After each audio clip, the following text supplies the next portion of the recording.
Hello, my name is Russell Myers. Welcome to Issues Unite. There's always this competition in this country, between socialism and capitalism. And this is a matter of brainwashing. I mean, there was once a thriving socialist party in this country, which is why we have things like Social Security, why FDR had the New Deal. These were all, socialist ideas. And he got pushed by the socialists into implementing these ideas. But let's go back further in history. Socialism predates capitalism.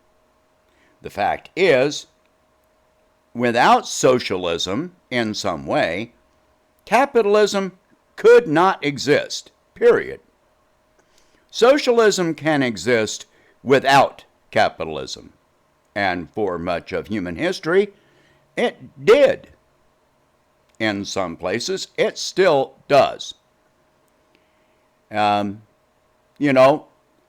you look at isolated Aboriginal tribes, they live without capitalism.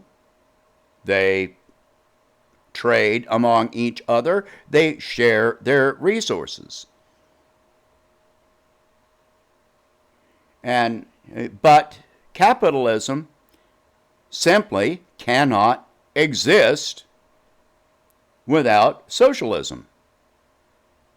You have to have systems in place by which a society, the root word of socialism,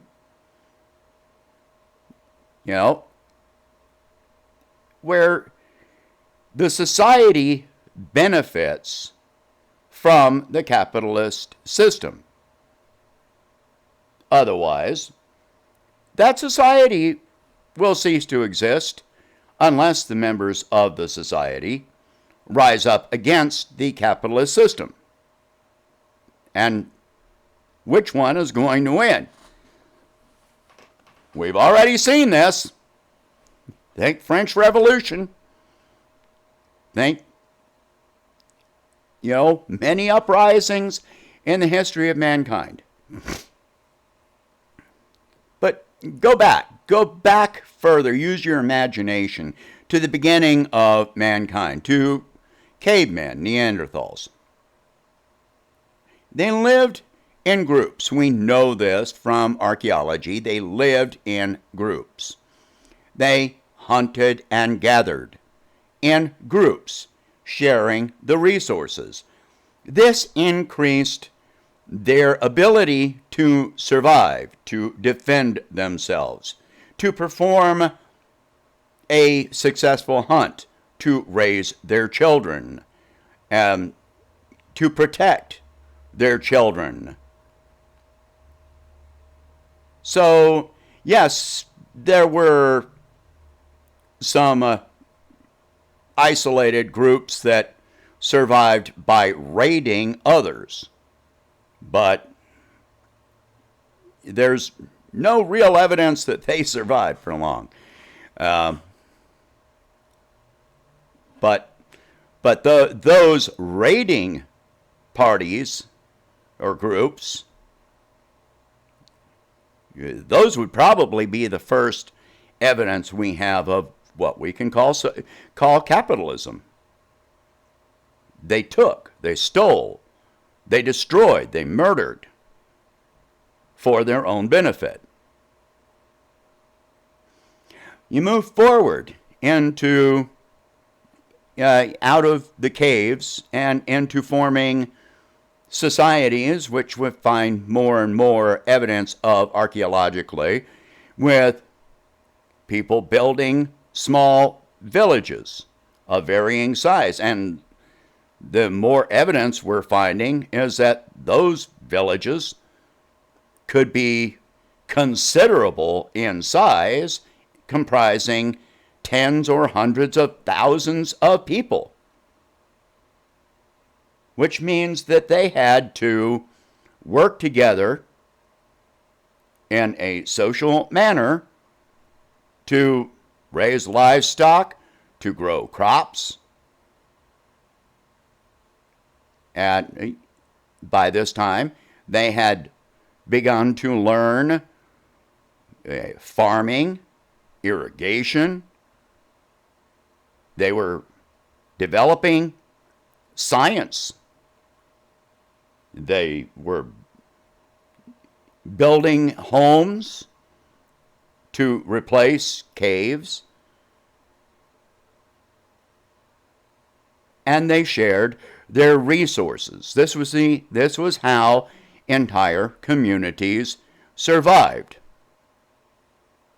Now, the earliest signs don't show any signs of,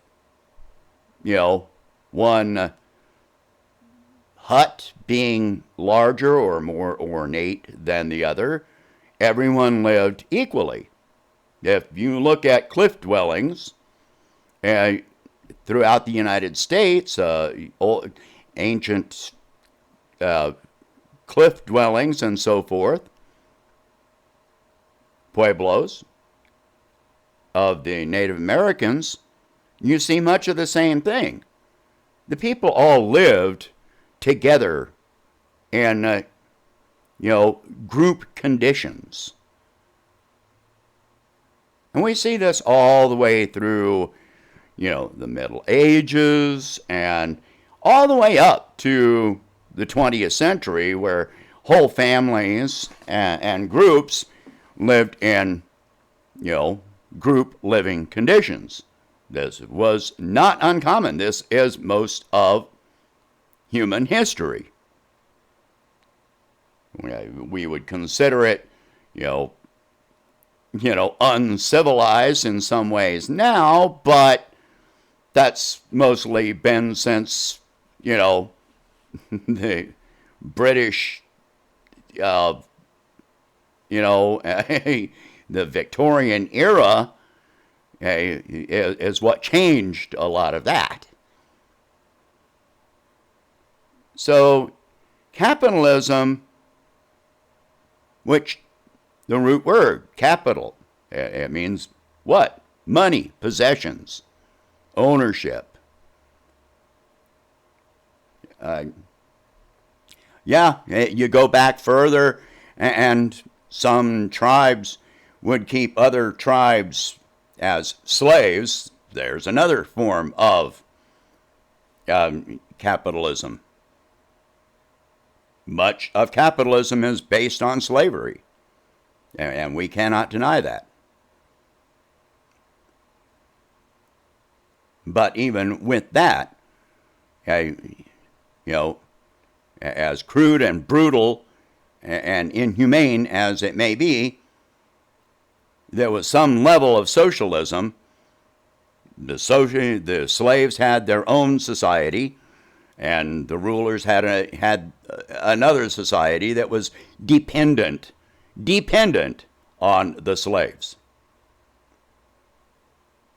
And feudalism, the aristocracy was completely dependent upon the serfs. Completely.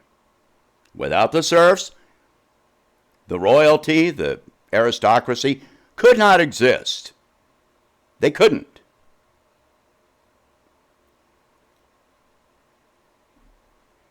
What I'm getting to here is that with all of this talk of socialism versus capitalism, well, capitalism is basically a religion. Socialism is a much more natural human, a much more natural state of being. If you look at wolves, they live in packs. They have a society. And by the way, they also form their own form of government. Stray dogs, flocks of birds, any pack animals, penguins, etc., they all have forms of government. They all live as societies. And they all have a form of democracy in one way or another. Yes, there may be a leader, but if enough members of the flock, pack, etc., oppose the decision of the leader, well, that leader most often is going to change their decision.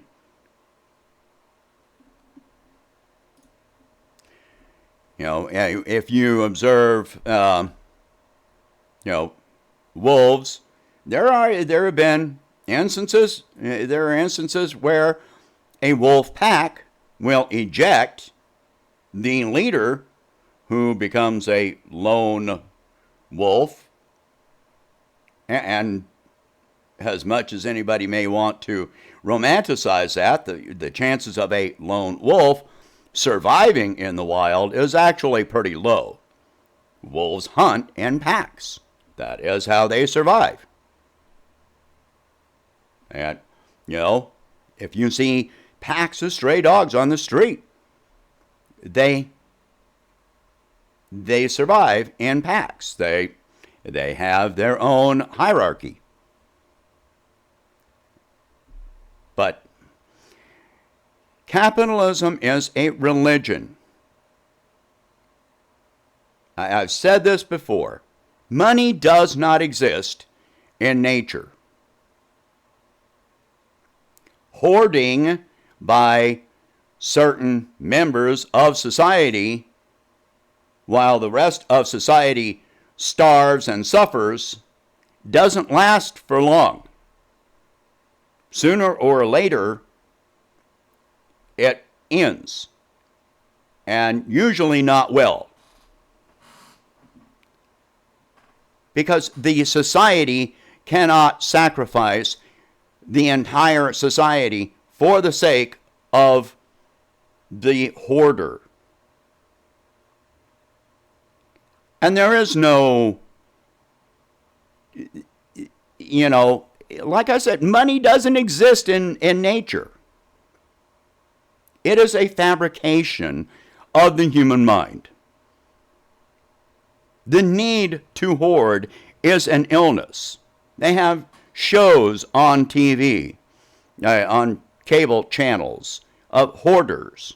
Why is it it's considered an illness if a person collects, so many figurines or newspapers that they can't even, turn around in their house?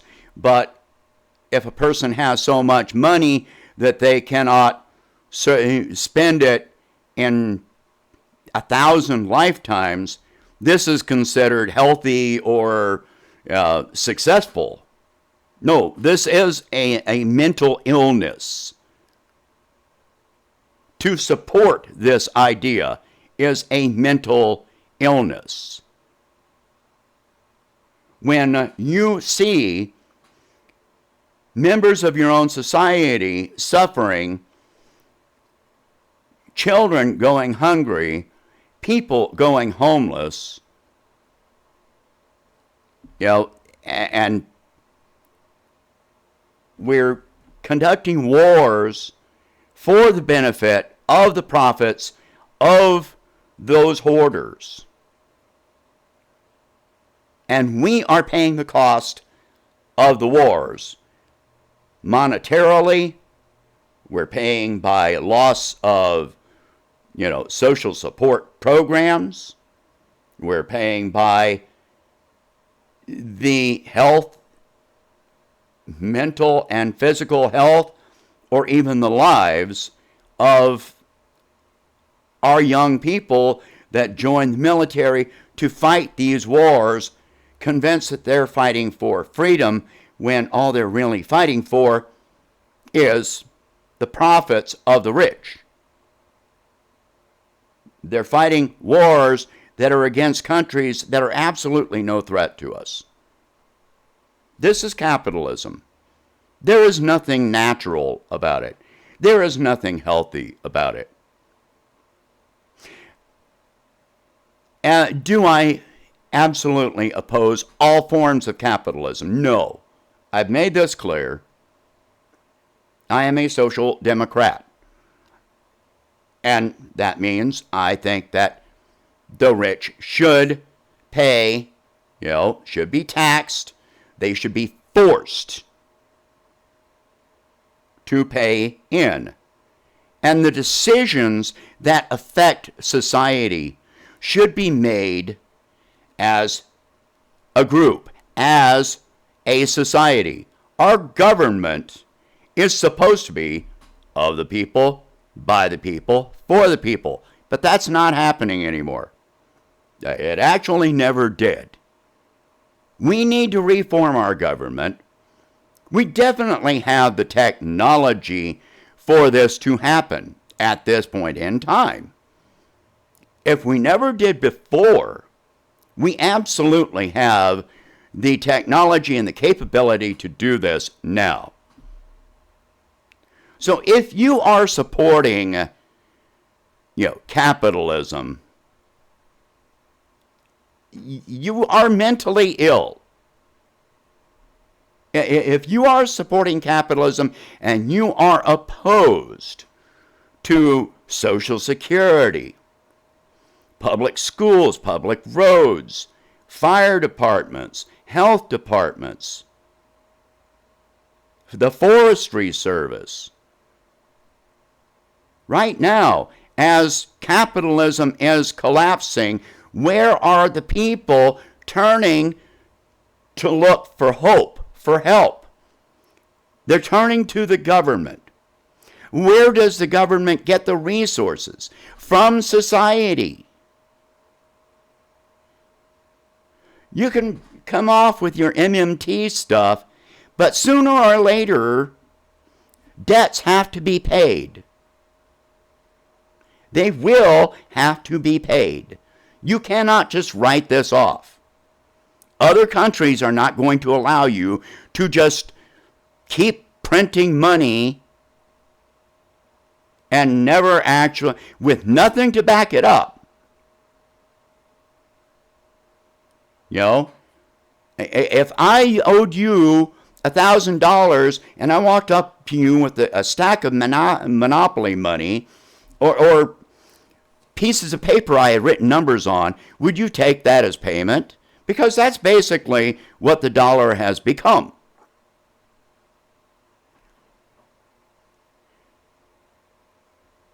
So society funds the government. The government is supposed to represent the people, but does not. The government is supposed to help the people and bail out the people, but they're not. They're bailing out the corporations, the hoarders, the rich. That's a big club and you ain't in it. To quote George Carlin. So stop fighting against socialism without these programs, these public schools and Social Security, Medicare, Medicaid. If you eliminated those, how many millions of jobs would cease to exist? How many incomes would cease to exist? What would happen to the economy? What would happen to this country if all of that ceased to exist? You need to think about it. Because all of these things are socialist programs. All the way down to the public sewer system, the public water system, sanitation, health departments. These are all socialist ideas. So stop being opposed to socialism. Stop saying you're not a socialist, because if you live here, If you benefit from any of those things, and you do, you are a socialist. You are a socialist. I don't care how much you object to the term, you're a socialist. All right, please share this video. Talk about these subjects. Talk to the people that you encounter that say that oppose socialism. Enlighten them that they are socialists, especially the older people that are on Social Security and Medicare and Medicaid. Tell them they are socialists. Okay? If you can, please be a socialist. If you can afford it, and donate $1 a month to help expand the channel. And let's get away from the corporate media. All right? Because they're not helping you. They're not informing you. They're trying to brainwash you. They're trying to tell you that what is good for you is bad. We need independent media, of which I am a part. All right? So, anyway, again, share this video, talk about these subjects, and I will catch you in the next one.